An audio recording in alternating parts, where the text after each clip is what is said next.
Hey, everybody. Good to see each and every one of you today. Today, we've got a really great conversation that we're going to be having, specifically as it relates to leadership. And I'm excited about the opportunity of hearing from our speaker today. He's a corporate executive for Chick-fil-A. And if there's any debate today about Popeyes versus Chick-fil-A, I just wanted you to know I'll officially kick you out of the network permanently because you have demonstrated your lack of Christian character and love for the godly chicken. So he'll be joining us soon. And but before we do, I'm excited about the conversation. We're going to have pre-teaching today. And today we're going to shift the schedule just a bit. I'm excited because we're going to hear from Josh Cox, Steve Miller, and Corey Knopf about Idea Night and hear some testimonies of what took place in Las Vegas. Our Idea Night was the largest one we'd ever had. We had 37 leaders around the table, all local, which was really cool. We had some great connections with some churches we had never been connected to before. And we were really happy. I love what the Idea Network is doing nationally, but I've been discouraged over the last 5 to 7 years that what I've seen nationally is not happening locally. And so over the last couple of years, I've intentionally started to build some relationships. So has Fred. And what's happened is now our local network is really beginning to take off. And so I'm excited that Idea Night was able to help in that. And it was really the work of Corey. And guys, ladies, we really got to give this man a round of applause. Corey, our engagement director, just killed it. And a lot of you may not know, but as our engagement director, he does this just as a volunteer, just as a ministry to us and to the kingdom. And so, Corey, we love you and we're really grateful for you. Well, I just wanted to kick off and welcome everybody. So glad you're here. We're going to have a great conversation. Before we go any further, our Vice President of Initiatives, our man, Jeremy Rands. Hey guys, it is good to see you all. I'm going to ask two things. One, Chris Rule, you went through a transition this year, becoming co-pastor, right, at your church. Would you just take just a few minutes, tell us how you're doing, and hopefully you're really encouraged and God's blessing in a great way there. And then when you're finished with that, Robbie Green, would you pray for our meeting, our roundtable here today when he's finished? Great.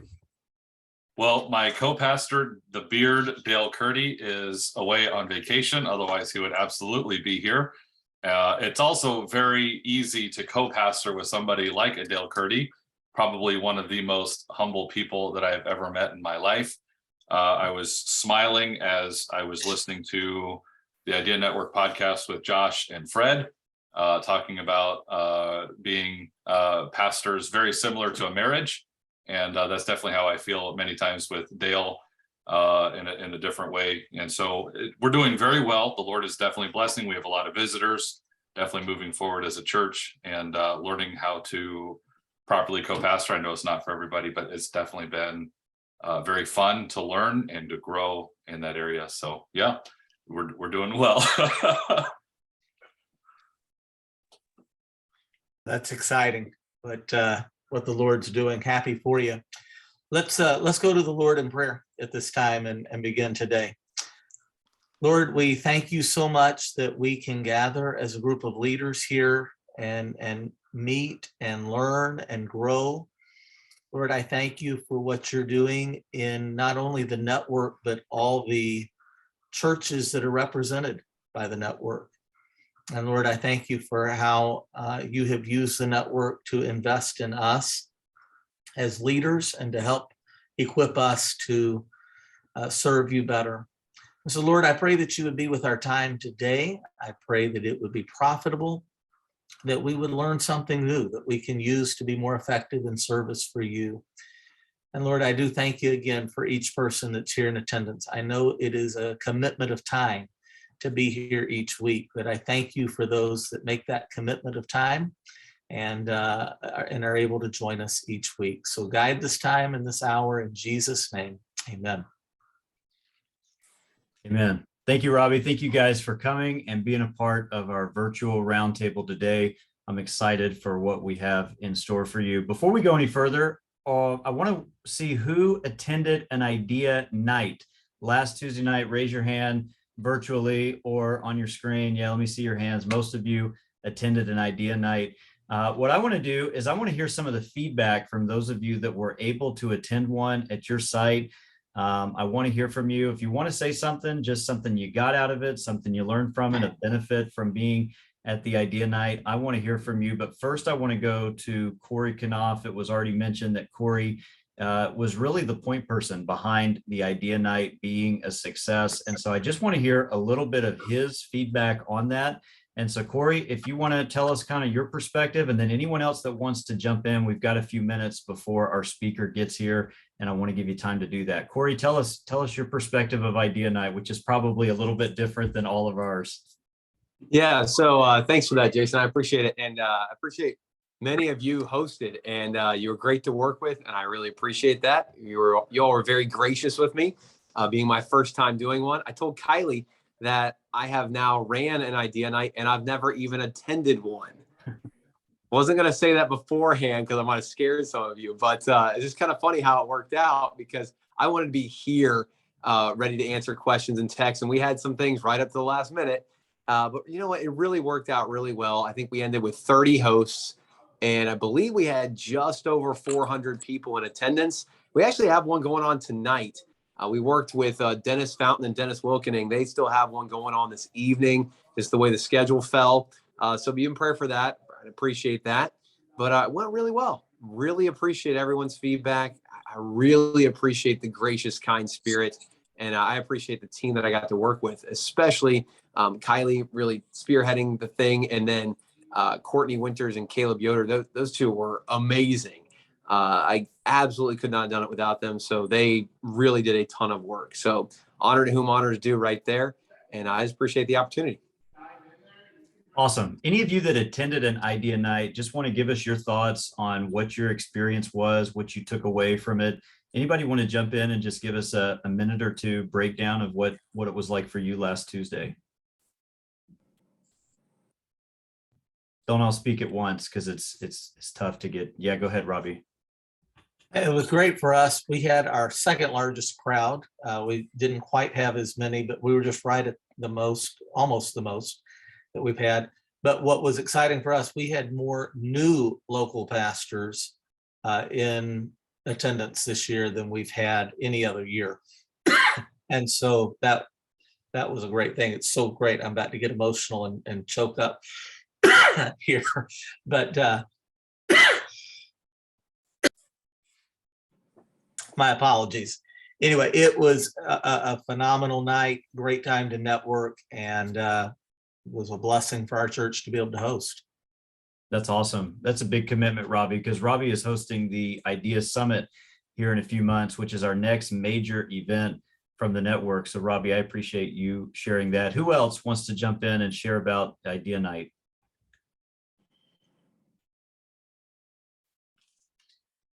Yeah, AJ, I see your hand. Go ahead. Yeah, so can you guys hear me? Yep. Okay. Yeah, I got to meet one of our church planners actually that's in the Idea Network, Josh Williams over in Foley, Alabama. I got to go over and see his work and just got an opportunity just to be encouraged. And so that was really neat to get to know someone that I had never met before, obviously, and get to kind of connect with him. And we were already kind of talking about, getting together again, very soon and what that would look like. Obviously as a church planner, there are times where he needs a break. And so I even offered, to come over and preach for him, that kind of thing. And so help fill in, that type of thing. But it was really good to get to know him. He was very hospitable and did a great job hosting as well.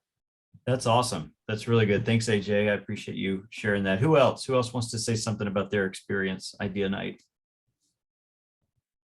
Yeah, Justin, I see your hand. Go ahead.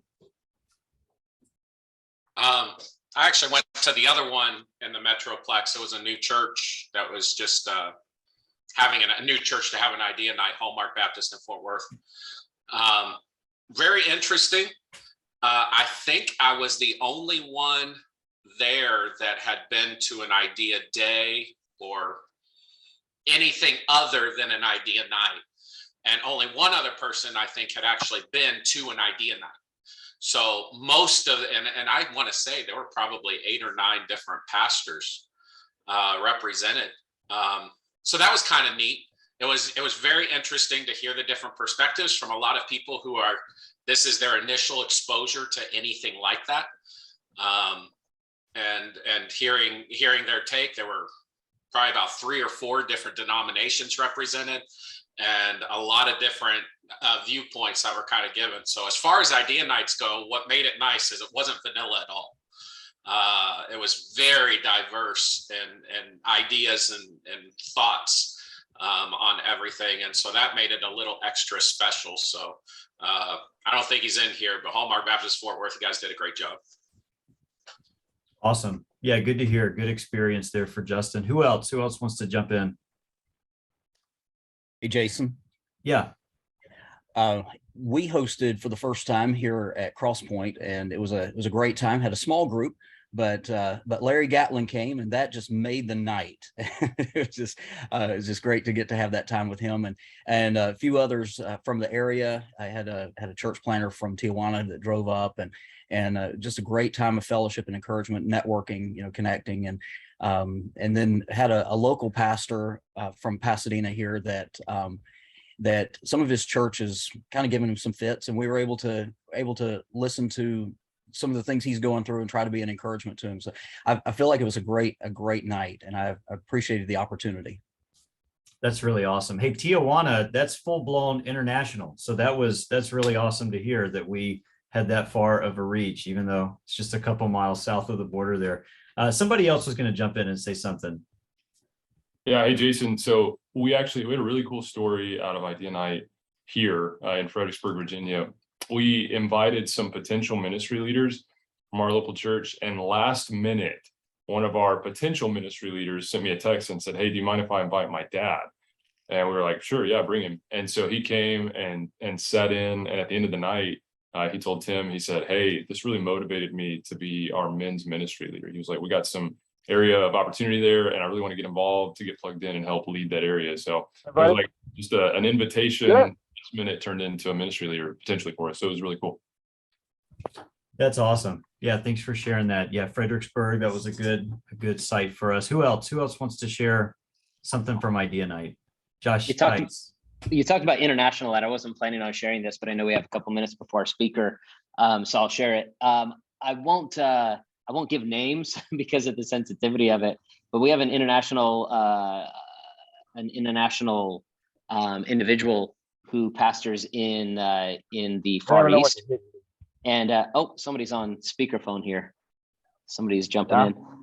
Somebody's not muted. Anyway, it's really kind of cool. He contacted me over the last year, and we've been talking about how he could do an idea day type thing in his local context. And I told Jeremy and Kylie about this, and he's done it over the last year. He's created his own quote unquote idea network under a completely different brand and a different label, because of his denominational context would not view the idea network in a positive light. But he's already over the last year hosted 3 specific idea days all over the islands that he finds himself, with dozens of pastors, local pastors and missionaries who have attended each one. I've seen these photographs, and it looks exactly, it's funny because their branding is a little different, but it's exactly what we do. And what's really cool is this idea of the ideas are in the community, not in my own ideas. The ideas are at the round table. Bringing pastors together to have these kind of conversations has been something that is going international. It's a lot of fun to see that, and a lot of fun to be a part of. That's awesome. I'm glad you said that. And the one I went to was Josh Cox hosted an idea night in Durham. And what's really cool about Josh is he's got this really cool network of other pastors in Durham. There were 3 other pastors there that he has fellowship with and a good relationship with, and they're all within like 3 miles of each other. And so it was really cool to see that. But that's what the idea night we had last week was all about, is about sharing in your local context. And that was awesome. Mark Miller is with us today, and I am so excited to have him. Mark, I'm going to give a brief introduction. I'll tell you how somebody asked me earlier this week. They said, "Hey, I heard you're having Mark Miller with Chick-fil-A. How do you know him?" And I said, I don't know him, but I was listening to a podcast several weeks ago, And if I were to call the name, most of you would be familiar with it. And at the very end of the podcast, when most people are like signing off and finding what to listen to next, Mark gives his cell number and says, if I can be a help to any leaders, reach out to me. And so I thought, there's no way I heard that right. So I skipped back 10 seconds. I listened to it again. I wrote down the number and texted him, and he texted back and he put me in touch with his secretary. I told him a little bit about who we are, what we do, and our network of pastors. And he said, I'd love to be a help. And so, Mark, we are honored that you are going to be with us today. If you want to take the next 18 to 20 minutes, smart leadership was the topic that you sent. We'll kick it over to you. And then after you're done, we'll just have a time of Q&A, if that's okay. We'll be done about 3 p.m. Eastern, but we really appreciate your time and sharing it with us today. And so I'm going to turn things over to you. Thanks for being with us. Well, great. Thank you for the opportunity. I'm sorry I couldn't join you earlier. I am delighted to be with you. Just a word of context. I started church 9 months before I was born. We were the family that was there every time the doors were opened. And I would even argue, based on my parents' role, we were probably there when the doors weren't open. And so I have been so blessed to grow up in a great Christian home. I've served in ministry for, oh my goodness, 45, 50 years, I guess, at this point. Served on a church staff. It's an interesting deal. I served on the church staff as a volunteer, and I was still working 30 hours a week for the church while working for the chicken. And it was crazy. I was responsible for small groups, assimilation, discipleship, men's groups, women's groups, and I ran all the staff meetings. So I was the de facto executive pastor, did that for about 4 years. Oh, and I wrote curriculum for about 25 or 30 weeks during that season. So I don't do what you do, but I think I understand what you do. And I'm just so thankful to have this opportunity to spend a few minutes with you. So I don't need to tell you how hard the last few years have been. And again, I can't speak for you individually, but I would say for us at Chick-fil-A, coming out of the pandemic has proven in many ways to be more traumatic than being in it. So we feel like we're still in the throes of the pandemic, although it's taken a different form. And it's just harder. What our leaders are doing, and based on the church leaders I talk with, the things that you were doing several years ago, and you're trying to do the same things again today, and it's harder. So I offer that as a blinding flash of the obvious, but I wanted to use that as context for these brief remarks, because my team, I've been on staff at Chick-fil-A for over 40 years. And about 25 years ago, my team assumed responsibilities for serving our leaders. And we always have this lens of what are the current challenges and what are emerging challenges. Because if we could even get lucky and get ahead of the leaders a little bit and anticipate some challenges and serve them in a way that would minimize some of those, the impact on their business, that'd be great. So about 25 years ago, we started doing that type of work. For time's sake, I'll fast forward to about 4 years ago. We said, here's a current and emerging need. We think a lot of leaders are struggling. Men and women who know how to lead, but they're just struggling. And we decided to call it leadership effectiveness. This isn't about teaching somebody to lead. This is like the major league pitcher that's lost the strike zone. How do you help them find it again? And so we said, we've got other resources to help people learn to lead. This is to help them lead more effectively. And so the team jumped in and immediately started trying to identify some of the root causes. And we saw busyness, complexity, distractions, and again, you could make your own list. And so we started kind of shopping that list among leaders. And we talked about distractions and busyness and complexity.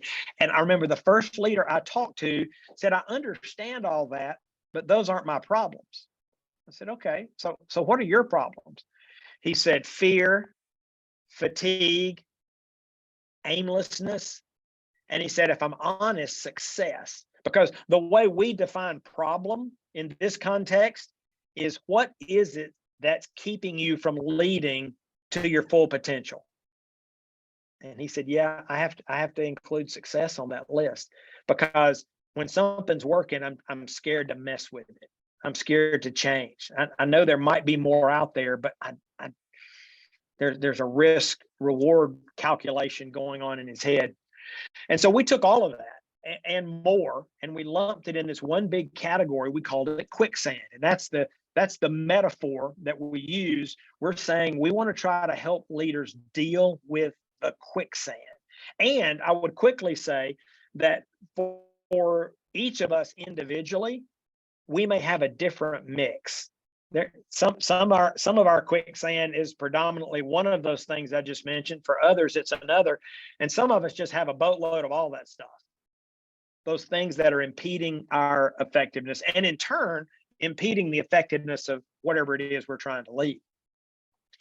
So again, we said, okay, let's go after this.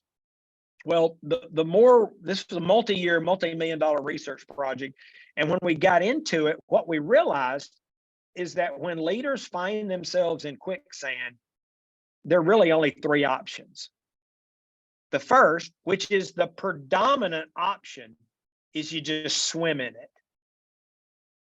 Now, you're strong swimmers, right? Leaders are a hardy bunch. But there are a couple of problems with swimming in quicksand. One is it is exhausting.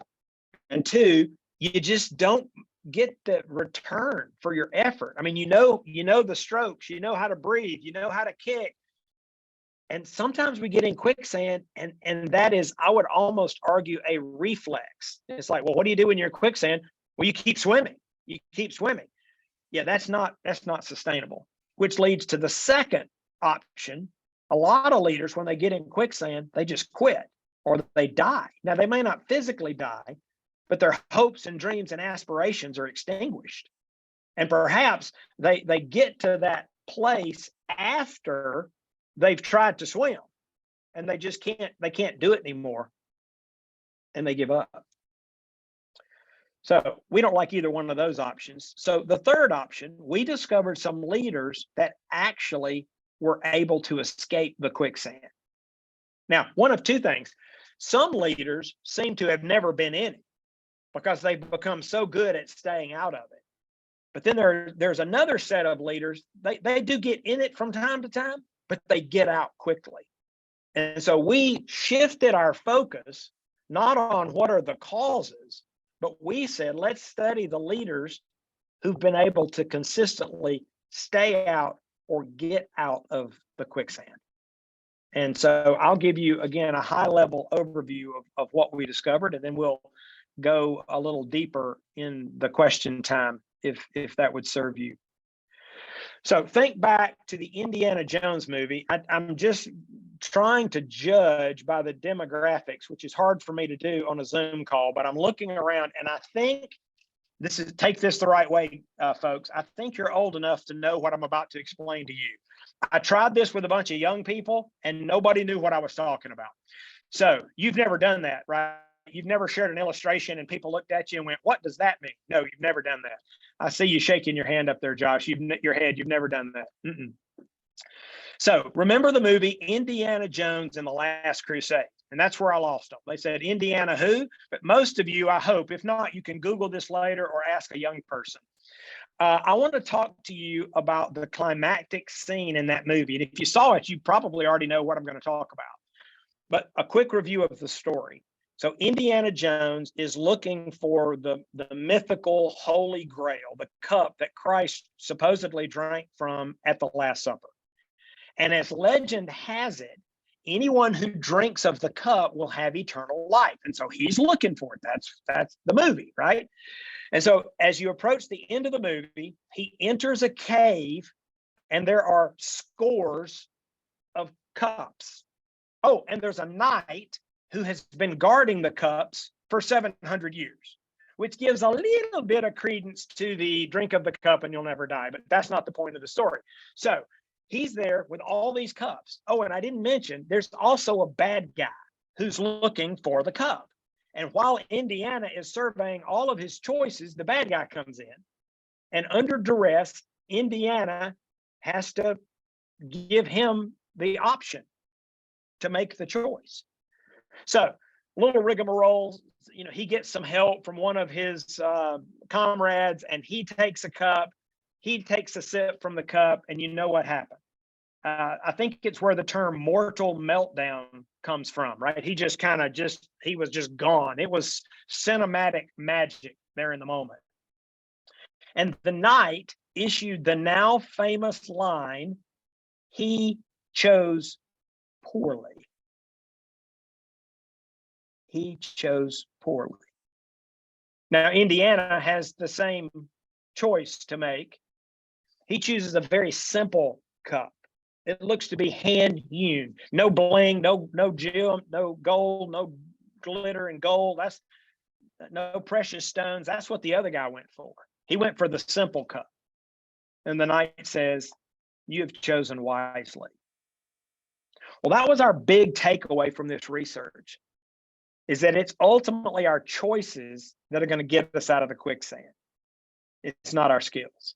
Now, we need skills. I'm a skill guy. I spent my life training people. I love skills, but skills are not going to get you out of the quicksand. It's your choices.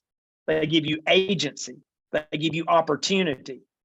They give you responsibility.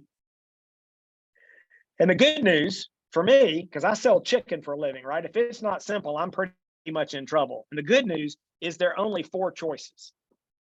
Now, these aren't the only, we call these smart choices, choices that require a little more energy and effort, but they yield a disproportionate return.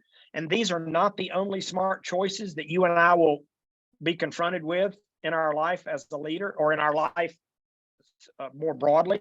But these are the 4 choices that will get you out of the quicksand. So the first choice that all smart leaders make is they choose to confront reality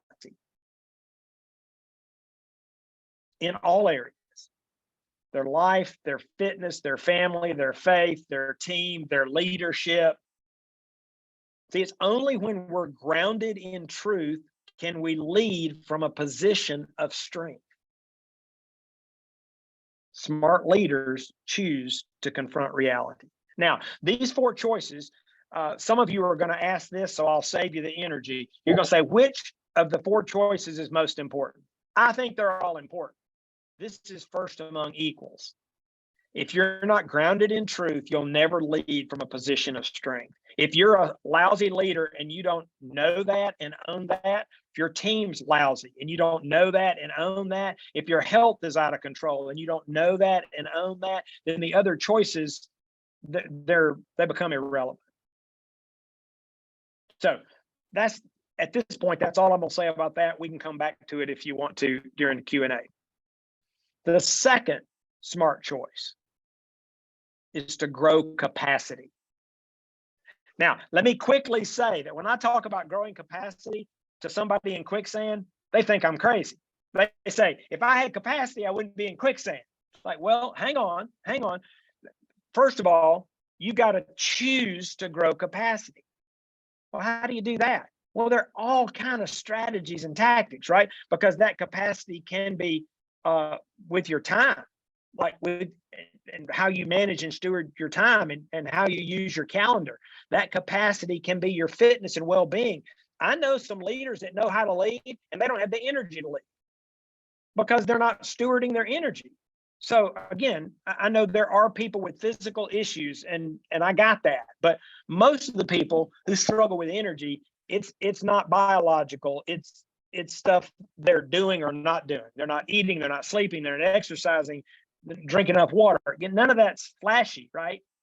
But those are the kind of things you can use to manage and steward your energy. So you need to think about this in a broad, multifaceted way. How do you grow your capacity? And so I'm going to give you one strategy, and it's the most counterintuitive thing in the book, and it might actually be one of the biggest insights in the book, is that a reoccurring theme all the way back to Jesus through today is that smart leaders create margin. Now, if you didn't think I was crazy when I'm talking about growing capacity, you really think I'm off the farm when I say you need to create margin.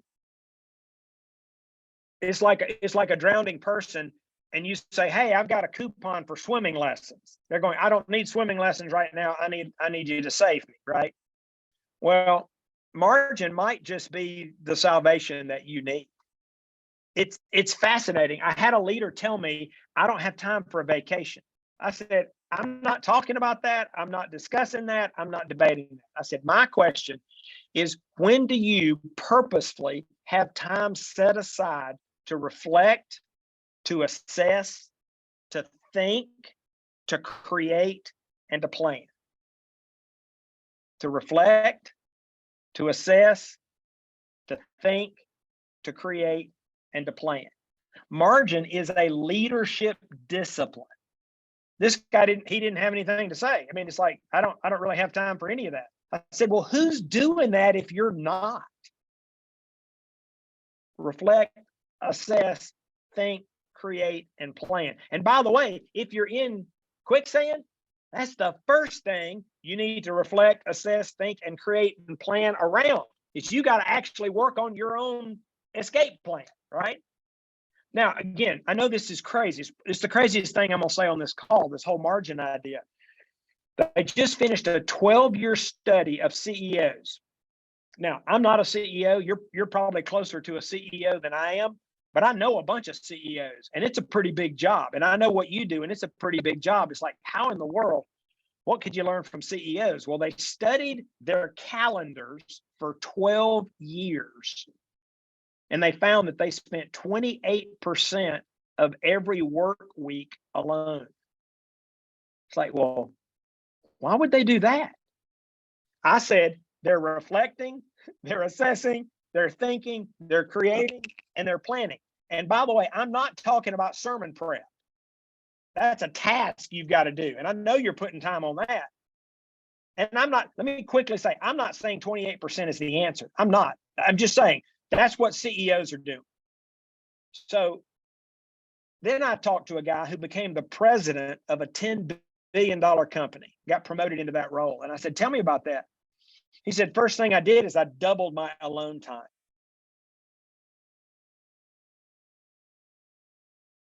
He doubled his alone time. Here's what I'd say. The bigger your hopes, the bigger your dreams, the bigger your challenges, the bigger your vision, the more time you need to reflect, to assess, to think, to create, and to plan. It's hard, but it's how you start getting out of the quicksand. Two more. The third smart choice is to fuel curiosity.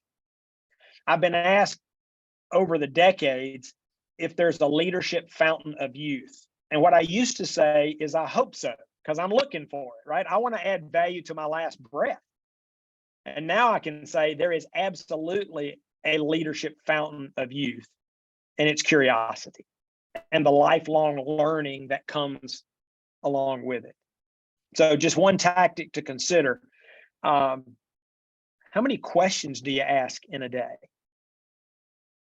Jim Collins, the author of Good to Great, Built to Last, and all other leadership classics, spoke to our chicken group a few years ago, and he asked our audience to think about their question to statement ratio. Basically, what I just asked you, how many questions you ask in a day? And if you want to think about it, well, compared to how many statements do I make in a day? And he challenged 7,000 people in the room, or however many were there. He said, you need to double the number of questions. And we're all sitting there processing, going, okay, what are the implications of that? And he said, and then double it again. Like, wow. I think that is maybe the most underused tool in most leaders' toolbox. And we don't really have time to get into that any deeper here. But the choice is to fuel curiosity. There are any number of strategies. One of my favorites that cost you nothing is just to ask, don't tell. The fourth smart choice is to create change. It just strikes me as odd, and I'm not throwing rocks. If this is you, don't raise your hand, right? But I meet so many leaders that think change is a burden, or change is an inconvenience, or change is a speed bump. And I'm thinking, change is your job, right? We're supposed to take people from here to there. And here's the deal. Progress is always preceded by change. I mean, you don't have to change anything, but don't expect things to get better. Hope is not a strategy. I mean, hope's a good thing, but it's not a strategy. And so smart leaders say, I'm going to choose to create change. You may even know leaders who make those first three choices and they're a lousy leader. How is that possible? Well, because change requires leadership. Followers don't generally change, certainly not in an aligned, coordinated fashion towards a preferred future if they don't have one. I think that's what we're supposed to do. We're supposed to lead change.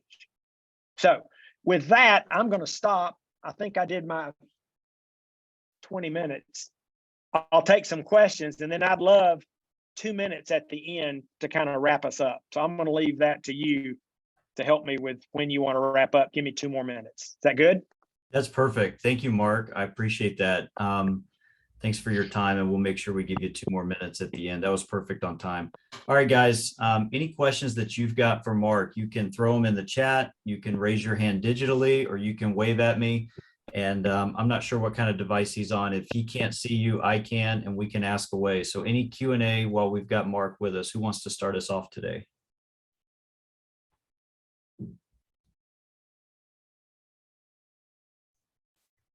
I got a question for Mark. Yeah, go for it. Please. Mark, I was wondering if you could speak a little bit more into confronting reality.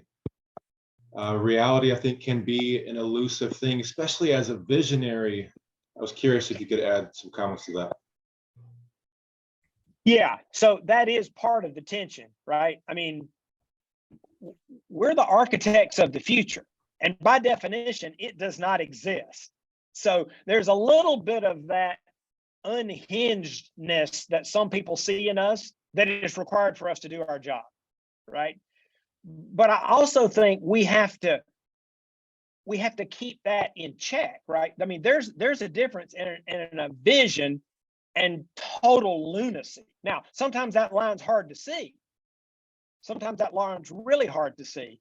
But I think you have acknowledged a point of tension. Here's what I would ask you to think more about, not to minimize or diminish that question. Think about your current reality. That's what I think you need to confront, because the more grounded you are, I believe the more likely you are to set an appropriate vision. So let's pretend that you lead a church of 20 people and you think God wants you to create a global church with 1,000 locations. I actually met a guy like that one time who was leading a church with 1,000 locations. It's like, if you got 20 people, maybe what God wants you to do, but maybe you don't tell everybody that today, right? They're still trying to figure out how to get enough offering to get you paid and somebody to set up the chairs. So I think being grounded in reality is intended to be more about the present, which should position you to articulate a preferred future in an appropriate fashion. And let me quickly add, I really love your question. The whole vision thing, that's more art than science, right? That's between you and God. And if he tells you to declare to the people, we're going to be a church with 1,000 locations around the world, then you got to do what God wants you to do, right? But I just meet so many leaders that are not grounded in today's reality. They think they're a world-class leader and they've got some real gaps they need to close, or they think they've got a world-class team and they got some people who really aren't even competent sitting around their table. So it, in the context I'm offering it, it is more about current reality. And again, I think that grounding will help you. Good question, John. Good answer. Who else wants to go and ask a question for Mark? Akeem, I see that hand. I've got a question. Man, super helpful so far, Mark. I really appreciate you being here. I don't know where this lands in far the four things that you talked about choosing, but maybe it's around confronting reality. About reality, there's a lot of right now economics are calling the big quit. A lot of people quitting their jobs for other jobs, right? And so what I've seen in at least in the context of our local church, there's a lot of people that are kind of burnt out from the church. And so when it comes to confronting reality, what are some things that you're doing at Chick-fil-A to help recognize those tension points within your leaders and then help them getting back to a place of health where they're bought in? Okay, Akeem, this is the perfect time for me to say I love Q&A and I hate Q&A because I'd love to talk to you for an hour. So please don't misinterpret the brevity of my response with the magnitude of that question. I think leaders have a shepherding role. And I think we have to do everything we can to help people maintain health and vitality. Now, we can't make decisions for them in many domains of their life, and I'm not trying to infringe on their autonomy and independence, but I'll give you an example. This happened pre-pandemic. This is years ago. I had a guy on my team who was traveling 18 to 20 days a month. And I told him that's unacceptable. I'm trying to help set boundaries. I said, you got to cancel some of these trips because I want you to be in this game for the long haul. And I'm concerned about you and your health and your family and your relationships. And so I think we have that shepherding role. So I'm not sure that totally gets at it, but we help our people prioritize and reprioritize work. I think one of our roles as leaders is to provide resources and align work. And when we can't provide, and I'm not saying this is your situation, but we find this sometimes, we'll ask people to do more work than we can resource. Well, that's a problem. That's a leadership problem on our part. So we've got to come back and we've done this, and I could think of many examples where we will reprioritize or change the scale and scope of a project to match the resources available, because somebody who's working for you, they don't feel at liberty to change the scale of the project, and they don't feel at liberty or don't have the means to go out and secure additional resources. So for a leader to have an awareness of that and say, okay, we're going to scale this back, we're going to change this goal, or we're going to change this timeline. See, that's one of the things that we're uniquely positioned to do that people can't do for themselves. So there's a couple of tactical examples. I don't know if that gets at your question or not. If not, let me do this, Akeem. I do this for you and I'll do this for everybody else. Let me give you my phone number because some of you are going to have follow-up questions, and some of you, we're not even going to get to your questions because we've got 10 more minutes, right? So my cell number is 678-612-8441. 678-612-8441. Mark, that's awesome. I appreciate you doing that and extending that to our network of pastors here. Drew, your hand's been up for a little bit. Go ahead and ask your question. Hey, thanks, Jason. Mark, thanks so much for being on the call today. Lots of wisdom shared with us. Really appreciate it. I love the conversation around growing your capacity and talking about stewarding energy. I've heard you talk on other podcasts a lot about changing the physiology of your body and being fit to lead. So I'd love just to hear about maybe some very practical things you've done in your own life. And how that has paid off in some very practical ways. Okay, so let me start with a confession. I didn't know this about myself, or I'd never given language to it. My coach told me, he said, I have figured out your problem. And I'm thinking, hallelujah, right? Somebody has finally figured out my problem. Would you tell me what it is? And he says, you have an event mentality versus a process mentality. Now, the reason I bring that up right here is some of you may have an event mentality, specifically as it pertains to health and wellness. I tend to have an event mentality. So he said, you just got to schedule a bunch of events, right? You got to schedule events because that will give you the motivation and the energy to maintain your health. And so my son and I, we have tried for many, many years. We do at least one thing that's going to stretch us every year. And so he said, hey, Dad, let's run a marathon. I'm like, oh my gosh. I mean, I'd never run to the mailbox before. And so I started training and we ran a marathon. Well, guess what? My event mentality after the marathon, I quit running. Didn't particularly enjoy it that much anyway, right? So then my brother says, a year later, let's run a marathon. And I get back in shape. We run a marathon. So my son and I are now trying to choose these things on a regular basis. We've been doing high altitude climbing and trekking. This last year, we were at Mount Kenya. We've been Mount Rainier. We've been Kilimanjaro. We've been Everest Base Camp. And so that's my current strategy as it relates to exercise. As far as weight and diet and other things, you know, I'm on the scale every day. I track my weight just as a measure of accountability. One thing we learned, we did a project several years ago on execution. And we realized that one of the keys to superior elite execution over time is to own the numbers.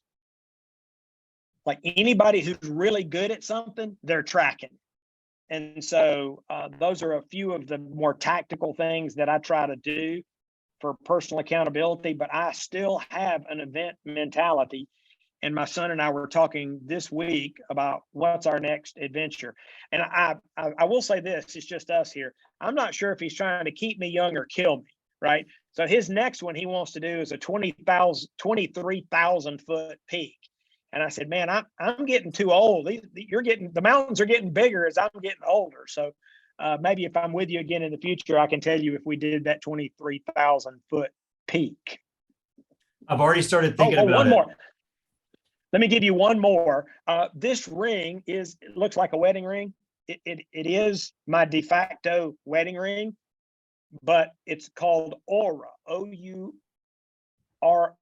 I think is how they spell it.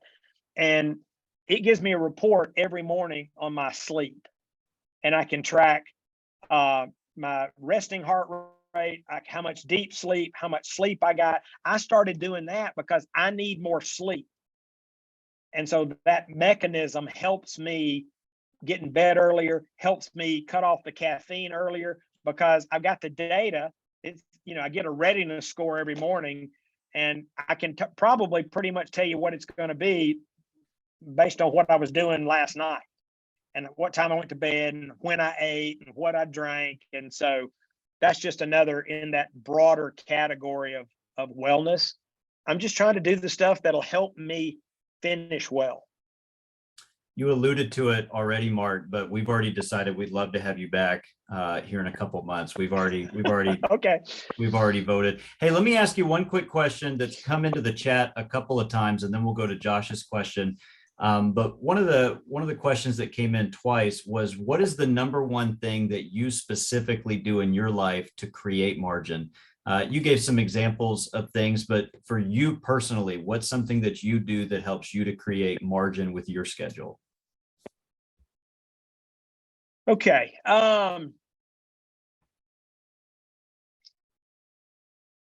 Yeah. So let me again, just in the spirit of full disclosure, all of this is hard and there's seasons in our life. So my longstanding practice was to block a day a month for margin. And I call them focus days. Put it on my calendar. It's a meeting with me. And if somebody wants something on that day, I'm sorry, I'm already booked. And what we realized was invariably something would happen, even if it were an hour. Somebody's, I gotta have this hour with Mark, or sometimes a half a day would just evaporate. And so for more than a decade, I blocked 2 days a month and I called it focus. And listen, again, I'm not telling you how to do this, but for me, I had to work really hard not to make that a day to catch up on email. It's a day to reflect, to assess, to think, to create, and to plan. I mean, part of my role is to figure out what are the current and emerging needs for our leaders. I mean, Chick-fil-A has asked me to release a book every year, which means I've got to keep 3 or 4 books in the process at all times because they take 3 or 4 years to create. Now, I don't use those as writing days. I'm actually trying to see the future. And, you know, Peter Drucker said the best way to predict the future is to invent it. So I'm literally 3 years ago, I told our organization next year we're going to talk about culture. And I got a book coming out on culture. I told them last year we're going to talk about leadership effectiveness. And I had a book come out on leadership. So I'm having to figure that stuff out in advance. So I have to have that time. So for years, that was my predominant practice for the reflect, assess, think, create, and plan. Right now, I am over programmed. I'm over committed. And I would argue 99% of it is not my fault, which again, that's not an excuse. It just stuff happens and stuff happens to you. Give you one example. We've been working for almost a year on a book. The first draft is supposed to be due January 1st. Last week, Chick-fil-A said we spent $3 million on research on that book project. Last week, they decided they don't want that book for 2024. It was already on the fast track starting at a year ago. They want a different book that I got to have the first 60,000 words. I got to have it. I got to get the research done and have the first draft in January. I'm not going to have much margin between now and Christmas. So I'm just telling you, I want to just be transparent with you. I don't have this nailed. I do have disciplines like the one I just mentioned, but sometimes stuff happens. And so I'm not going to have much margin for the next 3 months. So that's what I got on that. Josh, go ahead with your question. If I talk faster and you listen faster, I'll do Josh and then we'll get out of here. You talked about choosing to create change. I enjoy change myself, but sometimes I've noticed that I lose followers when I change. What am I doing wrong? How do you prepare your people and your followers for change? Josh, we needed an easy question here at the end. Come on, that's ridiculous. Okay. Well, first of all, you got to set realistic expectations, and you haven't. Jesus lost people. You are going to lose people. In my Bible, it says he taught many hard things, or he taught, it depends on which translation you read. He taught hard stuff and many turned away. So if Jesus couldn't get everybody, you're not going to get everybody. Now, that's not to say there aren't things you can do on that journey, which are beyond the scope of the next minute and a half. But let's don't set the expectations too high. We're not going to make everybody happy, and everybody's not going to go with us. Now, you're going to think, well, I'm in a church. Yeah, I understand. And I'm the guy that has terminated volunteers in ministry before. It's like, can you do that? Of course you can do that. If somebody can't sing, you're not going to give them the microphone. If somebody can't teach, you're not going to let them preach from the pulpit. So, and they may, oh, by the way, I invited somebody to go to another church because they were disrupting our church. So again, I'm not saying you do that every day, but you're not going to get everybody to go with you. So start, like, set some realistic expectations, and then there is work you can do to help build buy-in. I'll give you one tactic, is all I got time for. Start with your inner circle, because you're going to need help. And by the way, if you can't convince them, then you might need to take a pause. But you're going to need them to convince the next circle and the next circle and the next circle. Again, you're still not going to get everybody. And guess what? You may not get everybody on your inner circle. I've had to release people on my leadership team here at the Chicken a couple of times during my career because they didn't like the strategic direction that we were taking the team. Like, okay, we're not going to let you call the play here, right? Set realistic expectations and start with your inner circle. Hey, Mark, I want to be respectful of your time. I got one burning question. It'll be a fun one and an easy one, and then I'll give you your last 2 minutes. All right, but listen, hold on, tell David, I see you there. Text me. I'm sorry, we didn't get to your question. I tried. I couldn't talk fast enough. By the way, an easy one. Here's a I've ever. Okay, go ahead. Here's a toss-up, Mark. You get to choose one Chick-fil-A sauce for your nuggets. of all the sauces that you have at your arsenal, which is the one that you're going with? You can only choose one. Chick-fil-A sauce. Do what? Yeah, it's got to be Chick-fil-A sauce, doesn't it? Got to be Right. Chick-fil-A Come sauce. on, come Yeah. on, got to be Chick-fil-A sauce. Yeah. All right. Hey, Let go me- for your let me- final 2 minutes. Okay, so I am working on a really fun project right now. I'm working with a former creative director from Marvel to turn some of my content into graphic novels. And we're not just taking a leadership book and illustrating it. We're actually writing comic book stories that will convey the principles and the practices. It's been a blast. And while working on this, again, I can't even describe how fun this was. And I'm not a comic book guy, but I've really become engrossed with the whole medium. We were having a conversation about what superpowers we wanted our characters to have. And it hit me that we all have a superpower. And it's the ability to make choices. It's the ability to make choices. And you may remember in the Spider-Man movie, Uncle Ben told Spider-Man that with his responsibility, with his powers came great responsibilities. You know, Jesus actually said that first in Luke 12:4-8, to whom much is given, much is required. But we have so much agency if we'll make the right choices and don't give away our leadership. Because if you stay in the quicksand, you're just giving away your leadership. So that's what I've got for today. Thank you for your time. I will come back if you'd like me to. I am excited about the new work we're doing on culture. I may have said this. I finished the manuscript on Friday, and it'll be published in 23. Yeah, get that great. And we talked to or interviewed 5,000 leaders in 10 countries, 5,000 folks in 10 countries to figure out what's universally true about culture, organizational culture. And so we're excited about what we found. I think it's going to have complete applicability in the church.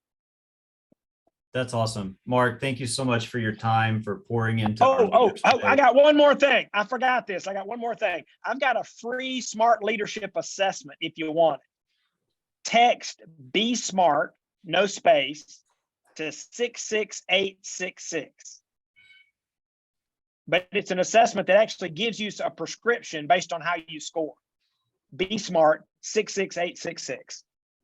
That's awesome. This interview had it all, Mark. Thank you for pouring into us. We appreciate you, even though the peach milkshake is only available seasonally. And I understand. I know. We really appreciate you being with us today. And we would love to have you back. And we want to be on the launch team for your books, that Marvel book and the culture one. Both sound awesome.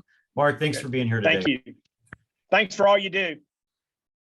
Hey guys, just before we sign off here, I want to let you know that Caleb Sargent is up next week. I don't know who would want to follow what Mark did today, but we appreciate him being with us. Thanks for Caleb signing on for next week. Developing a next gen leadership pipeline is going to be next week. This is one of those episodes you're going to want to go back and rewatch. Just a lot of meat in what Mark shared with us today, and we'd love to have him back in the future. To all of you, thanks for being on the call live with us today. Hope you guys have a great week thinking outside the box. We'll see you next time.